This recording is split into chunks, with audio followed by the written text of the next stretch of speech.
Hi hello friends, എല്ലാ കൂട്ടുകാർക്കും ഇവർ വിവാഹിതരായ സീരിയലിന്റെ രണ്ടാമത്തെ ഇന്നത്തെ നല്ലൊരു എപ്പിസോഡിന്റെ റിവ്യൂയിലേക്ക് തന്നെ സ്വാഗതം കേട്ടോ. ചാനൽ ആദ്യമായിട്ടാ കാണുന്നുണ്ടെങ്കിൽ ഒന്ന് സബ്സ്ക്രൈബ് ചെയ്ത് ലൈക്ക് ചെയ്ത് സപ്പോർട്ട് ചെയ്യണേ.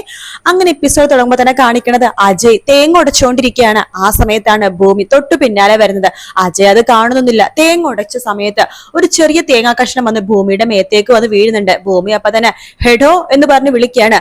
അജയ് തിരിഞ്ഞു നോക്കുമ്പോഴേക്കും ഭൂമി ഇവനായിരുന്നോ എന്ന് പറഞ്ഞിട്ട് അജയുടെ അടുത്തേക്ക് പോവാട്ടോ. എടോ മനഃപൂർവ്വം എന്റെ ദേഹത്തേക്ക് തേങ്ങ തട്ടിത്തെറിപ്പിച്ചല്ലേടോ എന്ന് ചോദിക്കുമ്പോ അതെ, ഞാൻ തേങ്ങ എടുത്ത് പറഞ്ഞേ. തേങ്ങയെ ആ മൊഷട്ട് പെണ്ണിന്റെ മുഖത്തേക്ക് ഒരു തേങ്ങാപ്പൂള് ഒന്ന് എറിയാവോ എന്ന് ചോദിച്ചു. കറക്റ്റ് ആയിട്ട് എറിയും ചെയ്തു. ഓഹോ, അങ്ങനെയാണല്ലേ, തനിക്ക് ഞാൻ കാണിച്ചു തരാടോ എന്ന് പറഞ്ഞിട്ട് അവിടെ ഉണ്ടായിരുന്ന തേങ്ങ എടുത്തിട്ട് ഒരു ഒറ്റ എറിയാട്ടോ. ആ തേങ്ങ പൊട്ടി വീണത് നമ്മുടെ അജയിന്റെ മേത്തേക്കാണ്. അപ്പൊ തന്നെ അജയ് എടി എന്ന് പറയുമ്പോഴേക്കും നമ്മുടെ ഭൂമി എന്ന് പറഞ്ഞിട്ട് അവിടെ നിന്ന് പോകുവാണ്. ഈശ്വര, കറക്റ്റ് ആയിട്ട് അയാളെ മേത്തേക്ക് തന്നെ വീണു. താങ്ക് യു എന്ന് പറഞ്ഞിട്ട് അവിടെ നിന്ന് പോകുന്നുണ്ട്. അതിനുശേഷം പിന്നീട് കാണിക്കേണ്ടത് നമ്മുടെ തിരുവാഭരണവും ദേവിയുടെ വിഗ്രഹമൊക്കെ ആയിട്ട് പൂജാരിയും പിന്നെ നമ്മുടെ മുത്തശ്ശിയും സംഗീതയും അജയും എല്ലാവരും കൂടി ചേർന്ന് അമ്പലത്തിന്റെ തിരുനടയുടെ ഉള്ളിലേക്ക് കയറുവാട്ടോ. അങ്ങനെ കയറി കഴിയുമ്പോഴേക്കും അതായത് കുടുംബക്കാരും അത് ഉത്സവം നടത്തുന്ന ആൾക്കാരും അവർ മാത്രമേ കയറാൻ പാടുള്ളൂ. പുറത്തുനിന്ന് ആരെയും കേട്ടില്ല ആ സമയത്ത്, തിരുവാഭരണം കൊണ്ട് അകത്ത് വെക്കണ സമയത്ത്. അപ്പൊ ആ സമയത്താണെന്നുണ്ടെങ്കിൽ എല്ലാവരും ഇങ്ങനെ കയറുമ്പോഴേക്കും എല്ലാവരും ഇങ്ങനെ ക്ലോസ് ചെയ്തിരിക്കുകയാണ് അമ്പല കമ്മിറ്റിക്കാർ. അപ്പൊ ഭൂമി പറയുന്നുണ്ട് പ്ലീസ് ഞാനും കൂടി ഒന്ന് കേറിക്കോട്ടെ എന്ന് ചോദിക്കുകയാണ്. അത് കേൾക്കുന്ന പൂജാരി പറയണ്ട, അയ്യോ ഇതില് കുടുംബക്കാരും അതുപോലെ തന്നെ പൂജ നടത്തുന്ന ആൾക്കാരും മാത്രമേ കയറാൻ പാടുള്ളൂ, സോറി എന്ന് പറയാണ്. നമ്മുടെ മുത്തശ്ശി തിരിഞ്ഞു നോക്കുമ്പോൾ ഭൂമിനെ കാണുവാട്ടോ. അതെ, ആ കുട്ടീനെ കൊണ്ട് കടത്തി വിട്ടേക്ക്, എന്റെ കൊച്ചുമോള എന്ന് പറയാണ്. അത് കേൾക്കുമ്പോഴേക്കും നമ്മുടെ ഭൂമിക്ക് ഭയങ്കര സന്തോഷമാവാണ്. ഭൂമി അപ്പൊ തന്നെ ഓടി വന്നിട്ട് മുത്തശ്ശിയുടെ അടുത്തേക്ക് വന്ന് നിൽക്കുവാട്ടോ. എന്നിട്ട് അജയിനെ ഒന്ന് ദേഷ്യത്തിൽ നോക്കുന്നുണ്ട്. ശേഷം അവര് തിരുവാഭരണമൊക്കെ ഇങ്ങനെ പൂജിച്ചിട്ട് ഇങ്ങനെ വലം വെക്കുന്ന സമയത്താണെന്നുണ്ടെങ്കിൽ അവിടെ കുറച്ച് കൊള്ളക്കാര് കയറുകട്ടോ തിരുവാഭരണം മോഷ്ടിക്കാനായിട്ട്. ഒരു 5-6 കൊള്ളക്കാരുണ്ട്. അതായത് തിരുവാഭരണം മോഷ്ടിക്കാൻ വേണ്ടി കള്ളന്മാര് കയറുകയാണ്. എന്നിട്ട് വേഗം തന്നെ എല്ലാവരും സറണ്ടർ ആവണം എന്ന് പറഞ്ഞിട്ട് എല്ലാത്തിനും അവിടെ നിരത്തിയിരുത്താണ്. അത് മുത്തശ്ശീനെയും സംഗീതനെയും അതുപോലെ തന്നെ നമ്മുടെ അജയനെയും നമ്മുടെ ഭൂമിനെയും എല്ലാത്തിനും അവിടെ ഇരുത്താണ്. പിന്നെ തിരുവാഭരണം എല്ലാം തന്നെ അവരൊരു കവറിലാക്കിയിട്ട് കൊണ്ടുപോകാൻ വേണ്ടി പോകുമ്പോഴേക്കും പോലീസുകാർ അമ്പലത്തിൽ വളയുന്നുണ്ട്. എന്നിട്ട് പോലീസ് ഒച്ചത്തിൽ വിളിച്ചു പറയാണ്, അതെ, ബന്ദികളാക്കി അവരെ നിങ്ങൾ വെറുതെ വിടണം, തിരുവാഭരണം തിരിച്ചു തരണം എന്നൊക്കെ പറയാണ്. അതുകൊണ്ട് പോലീസ് ഇവിടെ വളഞ്ഞിരിക്കുകയാണ്, മര്യാദക്ക് നിങ്ങൾ സറണ്ടർ ആവണം എന്നൊക്കെ പോലീസുകാർ പറയുമ്പോഴേക്കും ഇവരെന്താ ചെയ്യാന്ന് വെച്ച് കഴിഞ്ഞാല് ഈ വന്ന ആൾക്കാരുണ്ടല്ലോ, അതായത് കള്ളന്മാരെ, അവർ ഈ അജയനെയും അതുപോലെ തന്നെ ഭൂമിനെയും നമ്മുടെ മുത്തശ്ശിനെയും സംഗീതനെയും എല്ലാവരെയും കൂടി ചേർത്തിട്ട് അവരുടെ വണ്ടിയിൽ കയറ്റിയാണ്. ആരെങ്കിലും അല്ലെങ്കിൽ കഴിഞ്ഞാൽ കൊന്നുകളയുമെന്ന് പറയാനായിട്ട്. അങ്ങനെ അവരെ വണ്ടിയിലേക്ക് കയറുന്ന സമയത്താണ് ഈ പോലീസ് നോക്കുമ്പോഴേക്കും അജയിനെ കാണുന്നത് കേട്ടോ. അപ്പൊ എസ് ഐ എടുത്ത് ബാക്കി കോൺസ്റ്റബിൾമാർ ചോദിക്കുന്നുണ്ട്, സാറേ എന്താ സാർ ഇങ്ങനെ മിണ്ടാതിരിക്കുന്നത്, സാറേ ഇടപെടെന്ന് പറയുമ്പോൾ ഇടപെടേണ്ട ഒരു കാര്യമല്ല, നമ്മുടെ അജയ് സാറാണ് ഉള്ളിലുള്ളത് എന്ന് പറയാണ്. അങ്ങനെ നമ്മുടെ അജയനെയും അതുപോലെ തന്നെ നമ്മുടെ ഭൂമിനെയൊക്കെ അവരുടെ വണ്ടിയിൽ കയറ്റുന്ന സമയത്ത് അജയ് ഒരു തിരിഞ്ഞ് എല്ലാവരെയും അടിച്ച് നിരപ്പെടുത്തും കേട്ടോ. അമ്പലത്തിനുള്ളിലും ഇതുപോലെ തന്നെ അജയ് ഇങ്ങനെ അവരെ ശരിക്കും പെരുമാറാൻ നോക്കുന്നുണ്ടെങ്കിൽ ആ അമ്പലത്തിനുള്ളിൽ വെച്ച് നടക്കുന്നില്ല, പക്ഷെ പുറത്ത് വെച്ചിട്ട് അവരെല്ലാവരെയും അടിക്കാട്ടോ. ആ സമയത്ത് ഭൂമി അറിയണില്ല ഇത് CA ആണ് കാര്യങ്ങൾ. ഭൂമിയും അവരെ സഹായിക്കാൻ വേണ്ടി, അജയിനെ സഹായിക്കാൻ വേണ്ടി ആ കൊള്ളക്കാരെ എല്ലാവരും ഭൂമി അടിക്കാൻ വേണ്ടി നോക്കുന്നുണ്ട്. അപ്പൊ അതിലൊരു കൊള്ളക്കാരിൽ ഒരാള് ഭൂമിയുടെ തലക്കെട്ട് ഒരു വിറകിന്റെ വലിയൊരു തടിക്കഷ്ണം വെച്ചൊരു ഒറ്റ അടി വെച്ച് കൊടുക്കാണ്. ഭൂമി അപ്പൊ തന്നെ അവിടെ ബോധം കെട്ട് വീടും കേട്ടോ. പിന്നീട് ഭൂമി കണ്ണു തുറക്കുന്നത് സ്വന്തം വീട്ടിൽ നിന്നാണ്. പക്ഷെ ഭൂമി ഒരു സ്വപ്നം കാണാണ്. വേറെ ഒന്നുമല്ല, 2 ട്വിൻസ് ആണ്. ഒരു 5 വയസ്സുള്ള പെൺപിള്ളേര്, അവരുടെ കൂടെ ഒരു 7 വയസ്സുള്ള ഒരു പയ്യനും ഉണ്ട്. അവര് 3 പേരും കൂടി കളിച്ചുകൊണ്ടിരിക്കുകയാണ്. ആ സമയത്ത് ആൺകുട്ടി പറയണ്ടേ, മുത്തശ്ശിയോട് പറഞ്ഞിട്ടുണ്ട് വലുതാകുമ്പോ നിങ്ങൾ 2 പേരും ആരെങ്കിലും ഒരാളെ വിവാഹം കഴിക്കണമെന്ന്. അപ്പോ അതിലൊരു പെൺകുട്ടി ചോദിക്കുകയാണ്, അല്ല ചേട്ടൻ എന്നിട്ട് ഞങ്ങൾ ആരെയും വിവാഹം കഴിക്കാൻ പോണത്, അത് വലുതാവുമ്പോഴല്ലേ, വലുതാവുമ്പോ ഞാൻ പറയാം എന്ന് നമ്മുടെ ആൺകുട്ടി പറയുന്നുണ്ട്. അപ്പൊ ഇത് നമ്മുടെ ഭൂമി സ്വപ്നം കണ്ടിട്ടാണ് കണ്ണു തുറക്കുന്നത്. കണ്ണു തുറക്കുമ്പോ നോക്കുമ്പോഴേക്കും നമ്മുടെ അംബികയും അച്യുതനും അടുത്ത് തന്നെ കേട്ടോ. അമ്മയും അച്ഛനുമാ. എന്താ നടന്നത് ഞങ്ങൾ പറയേണ്ട കാര്യമില്ലല്ലോ, മനസ്സിലായി, അമ്പലത്തിൽ കമ്മിറ്റിക്കാര് എന്നെ ഇവിടെ കൊണ്ട് ആക്കിയല്ലേ. അതെ അച്ഛാ അമ്മേ, ഞാൻ വീണ്ടും ആ സ്വപ്നം കണ്ടു. എന്ത് സ്വപ്നം? അതെ, 2 കുട്ടികള്, 3 കുട്ടികള്, 2 പെൺപിള്ളേര്, ഒരു ആൺകുട്ടി. അപ്പൊ അതിലൊരു ആൺകുട്ടി പറയാണേ, വലുതാകുമ്പോ ആ 2 പെൺകുട്ടികൾ ആരെങ്കിലും ഒരാളെ വിവാഹം കഴിക്കുന്നു.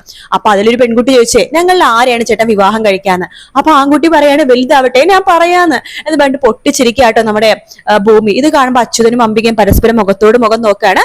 ഭൂമി പറയുന്നുണ്ട്, അതിലെ ഏറ്റവും വലിയ അത്ഭുതം എന്താണെന്നറിയാവോ, എന്റെ കഴുത്തിൽ കിടക്കുന്ന ഈ മാല കണ്ടില്ലേ, ഈ സെയിം മാല ആ 2 കുട്ടികൾ ഇട്ടിരുന്നത് എന്ന് പറഞ്ഞ് പൊട്ടിച്ചിരിക്കുകയാണ് പറയാണ്, അതെ സമയം ഒത്തിരിയായി എന്ന് പറഞ്ഞിട്ട് ഭൂമി അവിടെ നിന്ന് എഴുന്നേറ്റ് പോകുന്നുണ്ട്. ആ സമയത്ത് അച്യുതൻ അംബികയെടുത്ത് പറയുന്നുണ്ട്, നമുക്ക് നമ്മുടെ മോളെ നഷ്ടപ്പെടോടി, അങ്ങനെയൊന്നും ഇല്ല അച്യുതേട്ട എന്ന് പറഞ്ഞ അംബിക സമാധാനപ്പെടുത്താണ്. പിന്നീട് നമ്മുടെ ഭൂമിയാണെങ്കിൽ ഒരുങ്ങിക്കൊണ്ടിരിക്കുകയാണ്. അച്യുതനും അതുപോലെ തന്നെ നമ്മുടെ അംബികയും സംസാരിച്ചുകൊണ്ടിരിക്കണം. അപ്പൊ അംബിക എടുത്ത് ഒരു ഗ്ലാസ് ചായ അച്യുതൻ ചോദിക്കുന്നുണ്ട്. അംബിക ഒരു ഗ്ലാസ് ചായ അച്യുതനെ കൊടുക്കുകയാണ്. അതേസമയം നമ്മുടെ ഭൂമി വന്ന് പറയണ്ട, അമ്മയടുത്ത് ഞാൻ എത്ര പ്രാവശ്യം പറഞ്ഞിട്ടുണ്ട് അച്ഛൻ ഇങ്ങനെ ചായ കൊടുത്തോണ്ടേ ഇരിക്കില്ലെന്ന്. അച്ഛാ രാവിലെ ആയിട്ട് എത്രാമത്തെ ചായയാണ് അച്ഛാ? ഒന്നോ അല്ല രണ്ടോ അല്ല മോളെ 3. ദേ ഈ ചായ കൂടി കുറച്ച് കൂടുന്നുണ്ട് കേട്ടോ. ദേ അമ്മയടുത്ത് ഞാൻ പറഞ്ഞിട്ടില്ല, അമ്മ വേണ്ടതൊക്കെ നിയന്ത്രിക്കാൻ. ആഹാ അത് കൊള്ളാലോ എന്ന് നമ്മുടെ അംബിക പറയാണ്. പിന്നീട് നമ്മുടെ അംബിക പറഞ്ഞിട്ട്, എടി നീ മുടി എന്താടി കാണിച്ചിട്ടേക്കണോ, അഴിച്ചിട്ടേക്കണോ? എടി മുടി ഇങ്ങനെ കിളിപ്പിലിടണം, എന്നാലേ 4 ചെക്കന്മാര് നോക്കുള്ളൂ, മുടി കണ്ടേ ചെക്കന്മാര് വീഴുള്ളൂ. ഓഹോ അപ്പൊ ഞാൻ വീഴ്ത്തി കൊണ്ടുവരേണ്ടത് വല്ല ബാർബറയാണോ എന്ന് പറയുമ്പോഴേക്കും നീ ഒന്ന് പോടി എന്ന് പറഞ്ഞിട്ട് അച്യുതനും അതുപോലെ തന്നെ നമ്മുടെ അംബികയും കൂടി ഇങ്ങനെ ചിരിക്കാട്ടോ. അപ്പൊ ഭൂമി 2 ബുക്കൊക്കെ എടുത്തിട്ടാണ് ഇങ്ങനെ പോണത്. ആ ബുക്ക് കാണുമ്പോഴേക്കും അച്യുതൻ ചോദിക്കണ്ട്, അല്ല മോളെ നീ അവിടെ പോയി കഴിഞ്ഞാൽ ചായക്കടയിൽ പോയി കഴിഞ്ഞാൽ ഈ ബുക്കൊക്കെ വായിക്കാൻ നിനക്ക് സമയമുണ്ടോ? പിന്നെ ഇത് വെറും റെഫറൻസ് ബുക്ക്, ഇതൊക്കെ വായിച്ചിട്ടേ നാളെ ഞാൻ വല്ല കുറ്റാന്വേഷണം ചിലപ്പോ നടത്തിയാലോ എന്നൊക്കെ പറഞ്ഞിട്ട് ഭൂമി ചിരിച്ചുകൊണ്ട് അവിടെ നിന്ന് പോവാണ്. ഭൂമി പോയി കഴിയുമ്പോഴേക്കും അച്യുതൻ അംബിക എടുത്ത് പറയുന്നുണ്ട്, നമുക്ക് നമ്മുടെ മോളെ നഷ്ടപ്പെടും, ഈ സന്തോഷമൊക്കെ ഇല്ലാതാവും അംബികെ. അപ്പൊ അംബിക പറഞ്ഞിട്ട്, ഇല്ല അച്യുതേട്ടാ അവള് നമുക്ക് ഒരിക്കലും നഷ്ടപ്പെടില്ല, നിങ്ങൾ സമാധാനമായിട്ടിരിക്കുക എന്ന് പറഞ്ഞിട്ട് അംബിക അച്യുതനെ സമാധാനപ്പെടുത്തുന്നുണ്ട്.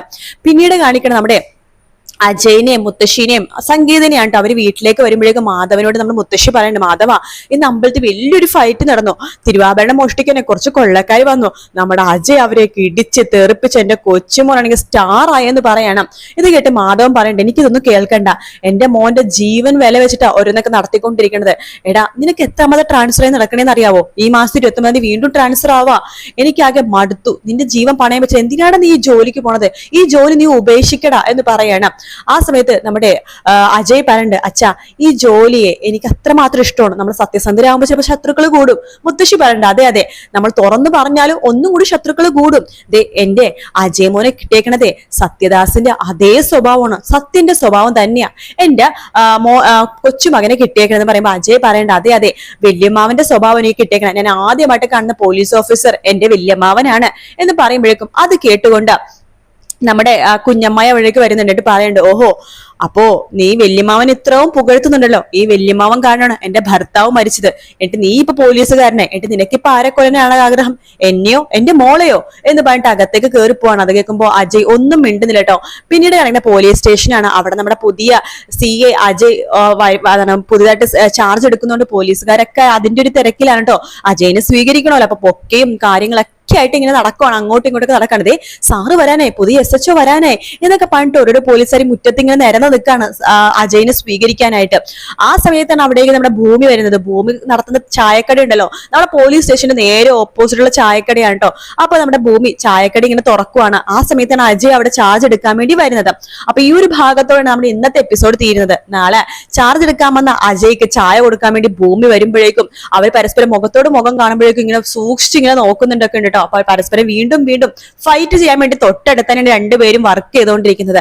കാത്തിരുന്ന് കാണാം ഫ്രണ്ട്സ്. വീഡിയോ ഇഷ്ടപ്പെട്ടാൽ ലൈക്ക് ചെയ്യുക, സബ്സ്ക്രൈബ് ചെയ്യുക, കമന്റ് ചെയ്യുക. മറ്റൊരു വീഡിയോ ആയിട്ട് വീണ്ടും കാണാം. Take care, bye bye.